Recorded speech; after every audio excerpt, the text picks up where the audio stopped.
C'est toujours un petit peu complexe de pouvoir se présenter et se définir. Ce que j'ai envie de dire, c'est que je suis quelqu'un qui a beaucoup cherché à comprendre qui je suis, qu'est-ce que je fais là, quelle est la nature de ce monde. Et dans ce cheminement, je dirais presque de quête existentielle, j'ai rencontré beaucoup de techniques, j'ai rencontré beaucoup de pratiques, beaucoup de théories, beaucoup de... Et voyant comme j'étais passionné par ça, comme ça m'animait, et comme j'avais une certaine facilité à pouvoir intégrer ces informations, à les retransmettre,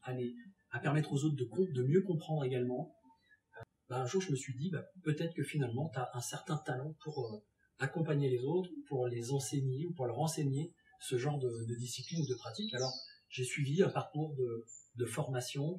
qui m'a permis d'acquérir des techniques de coaching, des techniques de PNL qui sont à la fois des outils qui permettent de travailler sous forme de thérapie brève, puisque la PNL est vraiment condense un certain nombre d'outils qui ont été modélisés, synthétisés, simplifiés pour pouvoir travailler sur l'aspect, on va dire, thérapeutique, changer sa relation à passé, soigner sa relation à soi et au passé. Et puis, sur cette dynamique générative de changement intérieur qui est plutôt l'aspect du coaching. Donc moi, j'ai travaillé sur l'aspect du coaching et sur les outils de changement de la PNL, sur les outils thérapeutiques de l'hypnose, l'hypnothérapie, et puis bien d'autres approches, je dirais, de transformation de la conscience. Parce que finalement, ce qui m'intéresse, quel que soit le niveau de fonctionnement que ça implique, où qu'on en soit dans notre vie, que ce soit simplement être un enfant, un adolescent, avoir des relations avec ses amis, avoir une relation avec soi-même, avoir des projets, avoir une relation avec sa famille, avoir une relation avec son patron, ses collègues de travail, avoir une relation avec, je dirais, sa propre destinée, son propre accomplissement personnel. Tout ça, pour moi, est une question de conscience, d'une certaine forme de compréhension, de conscience, et puis de facilité à pouvoir, je dirais, incarner les choses, agir. Et agir dans le sens de ce qui est vraiment important pour nous et de ce qui répond à des aspirations profondes. Et donc, je me suis rendu compte au fil du temps que ce qui m'intéressait, c'était la transformation de la conscience, puisque pour moi, c'est la clé du développement personnel, c'est la clé